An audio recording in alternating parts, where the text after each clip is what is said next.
dedi babanın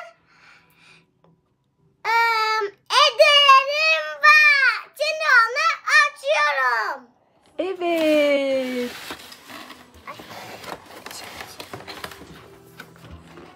Ay, yardım eder mi sana kardeşim? Evet. Aç şunu.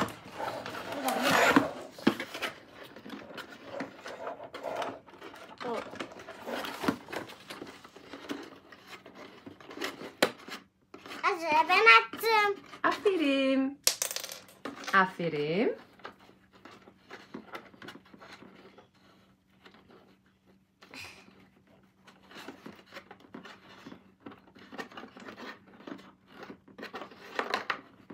Aferin Cesur. Ve sonuncu İzar. Aferin. Wow. Ben nasıl çalmış. Dikkat et. Anneciğim hepsini bir açacağım. Hazır. Dur burada. İzar Hanım. Efendim. Bir tane cappuccino alabilir miyim? Bir tane de donut. Alabilir. Tamam. Kahven hazır. Teşekkür ederim. Cappuccino.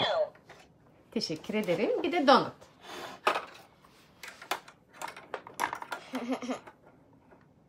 Çok teşekkür ederim. Mis mis. Kahve düştü.